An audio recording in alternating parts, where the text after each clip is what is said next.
Hi hello and welcome to our study channel I wish. শুরু করতে চলেছি আজকের ক্লাস। আজকের ক্লাসের আলোচনার বিষয় হলো কোষ। কোষ বা সেল। এই কোষ বা সেল কি? কোষ বা সেল হলো আমাদের দেহের গঠনগত এবং কার্যগত একক। এক কথাই বলতে পারি, উইদাউট সেল আমাদের কোনো অস্তিত্বই নেই। আমাদের বডির প্রত্যেকটা পার্ট, সে হাত হতে পারে, আমাদের পা হতে পারে, মাথা হতে পারে, চুল হতে পারে, প্রত্যেকটা জিনিসই গঠিত হয়েছে কি দিয়ে? সেল বা কোষ দিয়ে। যেমন একটা বাড়ি কী দিয়ে গঠিত হয়? ইট দিয়ে। তো বাড়ির একক কি বলতে পারি আমরা? ইট। তো একটা সিঙ্গেল ইটের মতো হলো আমাদের কোষ।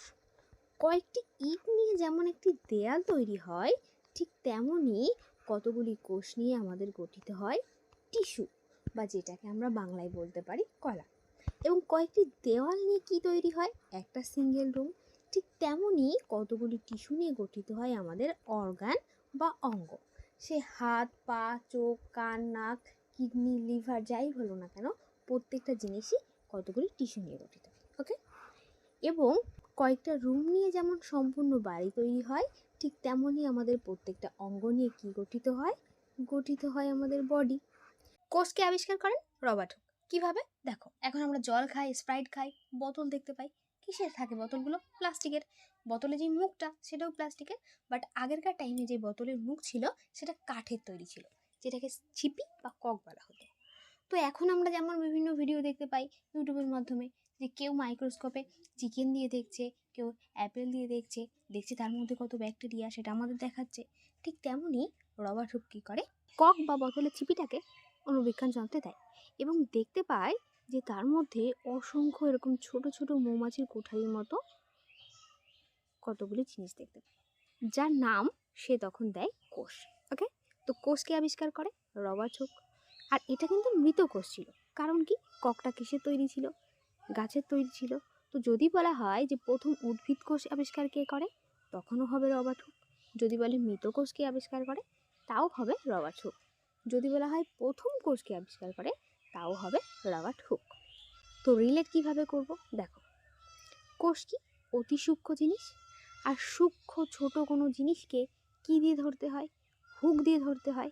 তো ছোট্ট সূক্ষ্ম কোনো জিনিসকে যেমন হুক দিয়ে ধরতে হয়, ঠিক তেমনই আমরা মনে রাখবো যে কোষ অতি সূক্ষ্ম জিনিস, সেটা সম্পর্কে আমাদের কোনো ধারণা ছিল না।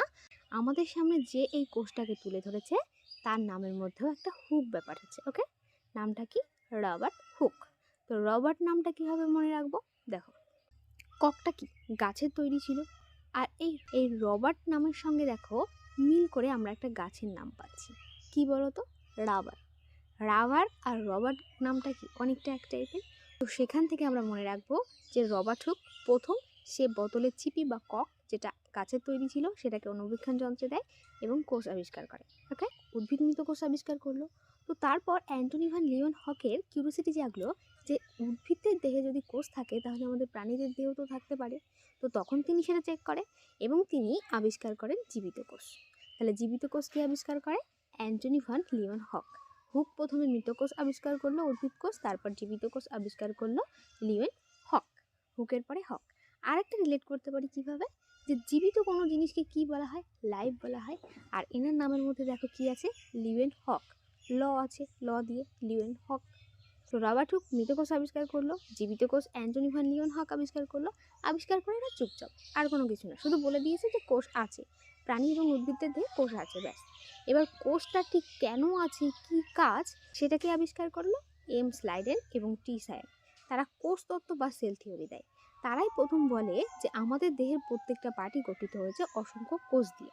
কোষ নিয়ে পড়াশোনাকে বলা হয় সাইটোলজি। বিশ্বের বৃহত্তম কোষ উট পাখির ডিম। বিশ্বের ক্ষুদ্রতম কোষ মাইক্রোপ্লাজমা। কিভাবে রিলেট করব? দেখো, ছোট কোনো জিনিসকে কি বলা হয়? মাইক্রো বলা হয়, ম্যাক্রো বলা হয়। তো সেখান থেকে রিলেট করব যে বিশ্বের ক্ষুদ্রতম কোষ বলে কি হবে? মাইক্রোপ্লাজমা। যদি বলা হয় যে মানব দেহের সর্ববৃহত্তম কোষ, বিশ্বের নয় কিন্তু মানব দেহের, তখন কি হবে? মহিলাদের দেহের ডিম্বাশয়। এবং মানব দেহের ক্ষুদ্রতম কোষ যদি বলা হয়, তখন হবে পুরুষদের দেহের শুক্রাণু। এবং মানব দেহের যদি দীর্ঘতম লম্বা কোষ বলা হয়, তাহলে সেটা কি হবে? হবে স্নায়ু কোষ, নিউরন, আমাদের ব্রেন। কোষের গঠনটাকে আমরা রিলেট করতে পারি ডিমের সঙ্গে। যেমনটা আমরা বললাম যে বিশ্বের বৃহত্তম কোষ কোনটি? উট পাখির ডিম। তো ডিমের ক্ষেত্রে কি আমরা একটা ডিমের খোসা দেখতে পাই প্রথমে। তো ডিমের যেমন খোসা দেখতে পাই ঠিক তেমনই কোষের ক্ষেত্রেও আমরা দেখতে পাই কোষ পর্দা। এই পর্দার কাজ কি? ডিমের খোসার কাজ যেমন ডিমের গঠনটাকে ঠিকঠাক করে রাখা, এই ডিমের পুরো অংশটাকে সামলে রাখা, ঠিক তেমনই কোষ পর্দার কাজও পুরো কোষটাকে সামলে রাখা। তো দেখো, আমরা তো আমাদের কোষকে প্রোটেক্ট করতে পারি, কারণ আমাদের শীত লাগলে আমরা শীতের অনুযায়ী সেরকম পোশাক পরি, গরম লাগলে সেরকম পোশাক পরি। বাট গাছরা কি, তারা তো নিজেদেরকে প্রোটেক্ট করতে পারে না। তো তার জন্য ঈশ্বর কী করেছে, যে তাদের কোষের ক্ষেত্রে আর একটা আলাদা লেয়ার দিয়েছে, যেটাকে বলা হয় কোষ প্রাচীর। এই কোষ প্রাচীরের কাজ কি? এই কোষ প্রাচীরেরও কাজ সেম, কোষকে প্রোটেক্ট করা। ওকে, তাহলে কোষ পর্দা কিন্তু উদ্ভিদ এবং প্রাণী প্রত্যেকটা কোষেই থাকে, বাট কোষ প্রাচীর কার থাকে? শুধু উদ্ভিদের দেহে থাকে। কিভাবে রিলেট করব? দেখো, প্রাচীর থেকে আমরা রিলেট করতে পারি প্রাচীর বা পাঁচিল। ওকে, আর পাঁচিলের বাইরে কি? পাঁচিলের গায়ে আমরা গাছ লাগাই। তো পাঁচিলের গায়ে আমরা গাছ লাগাই, সেখান থেকে আমরা মনে রাখবো যে কোষ প্রাচীর কোথায় দেখা যায়? উদ্ভিদ কোষে। ওকে, তো দেখো, নর্মালত ডেপথে নয়, কিন্তু এই ডিমের এই খোসাটা ভাঙার পর ডিমের পুরো অংশটাকে আমরা কি বলবো? পুরোটাকেই তো ডিম বলবো। নর্মালত যখন ডেপথে যাব তখন বলবো যে এটা ডিমের সাদা অংশ, এটা ডিমের হলুদ অংশ, তাই তো? ঠিক তেমনই এই কোষ পর্দার পর সেলের যেই অংশটি থাকে সেটাকে বলা হয় নর্মালত প্রোটোপ্লাজম। ওকে, প্রোটোপ্লাজমটা কেমন হয়? যেমন আমরা ডিমের অংশটা দেখতে পাচ্ছি যে থকথকে জেলির মতো লিকুইড পদার্থ, ঠিক তেমনই। এবার আমরা যখন ডেপথে যাব তখন কি বলবো?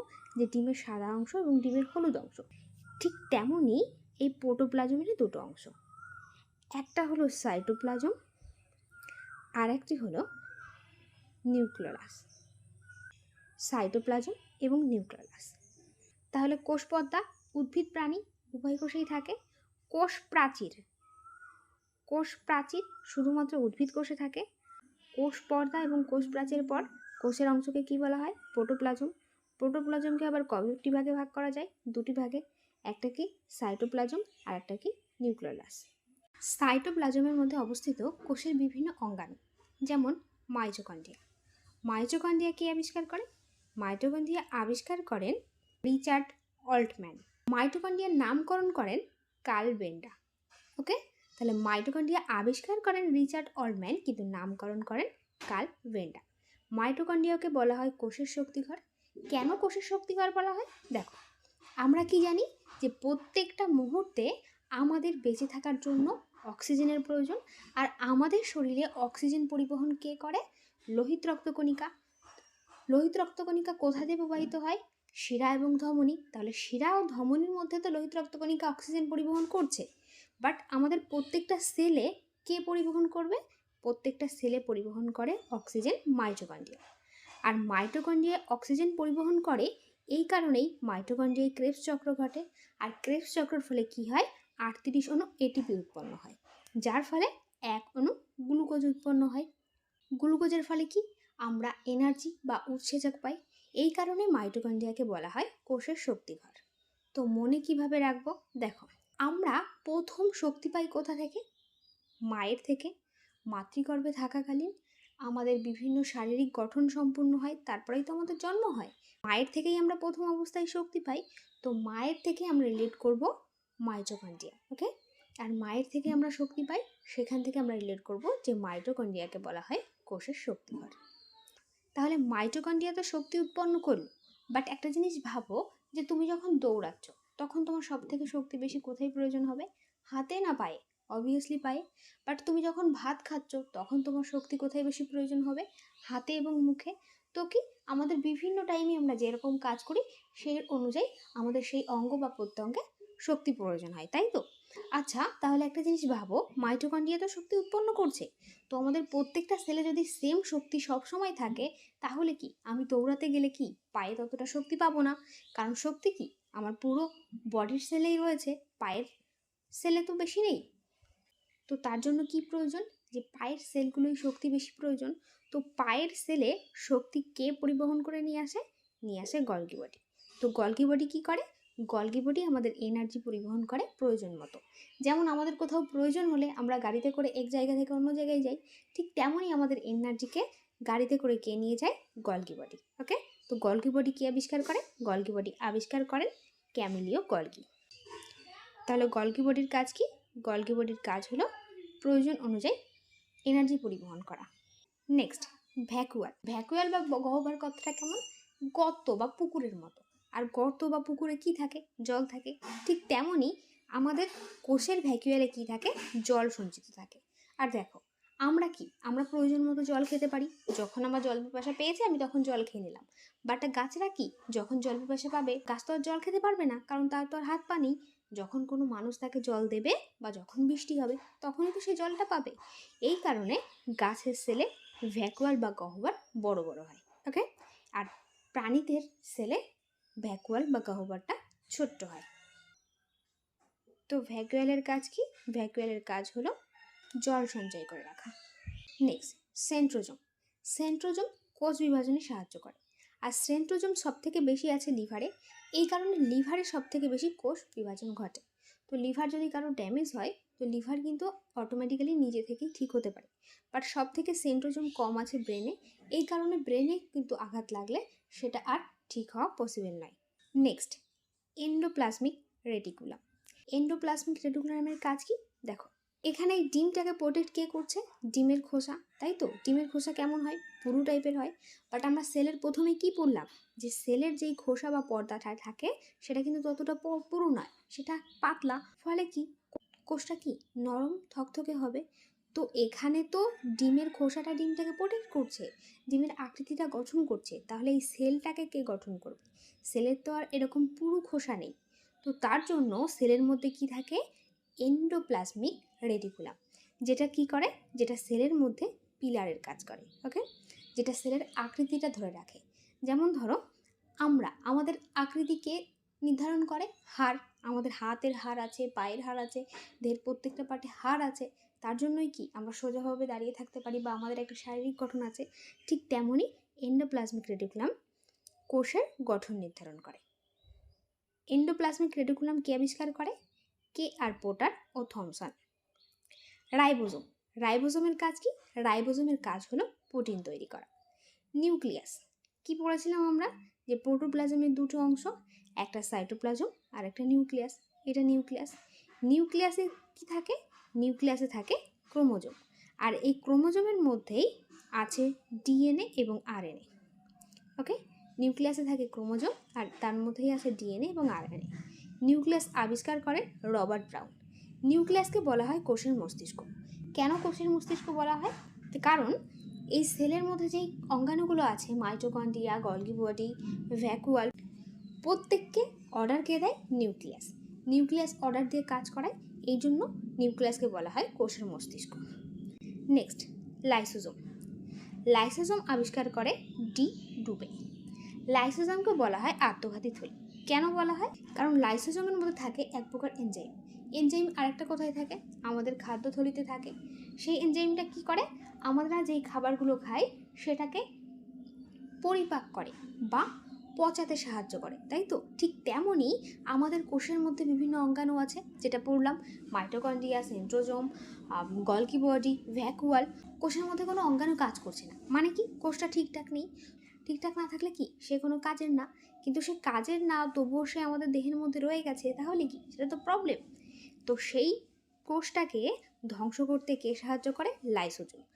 সে কী করে? সে এই এনজাইমটা রিলিজ করে এবং যেই পার্টটি কাজ করছে না সেই পার্টটিকে ধ্বংস করে ফেলে। ওকে, এই কারণে লাইসোজোমকে বলা হয় আত্মঘাতী থলি। কিভাবে রিলেট করতে পারি আমরা? দেখো, আমরা একটা কথা শুনেছি, বড়রা বলে যে ছোটদেরকে বেশি লাই দিতে নেই। কেন? কারণ ছোটদেরকে তুমি যদি ছোটোবেলা থেকে বেশি লাই দাও, মানে কি, তার প্রত্যেকটা আবদার যদি মানো, তাহলে কি সেই অভ্যাসটা তার থেকে যাবে। সে বড় হলেও আবদার করবে, আর বড় হলে কি তার আবদারের মাত্রাটা চেঞ্জ হয়ে যাবে।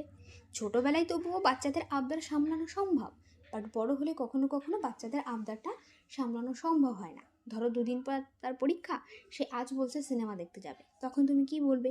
না, সিনেমা দেখা হবে না। বাট সে কি ছোটোবেলা থেকে সে যা চেয়েছে তাই পেয়েছে।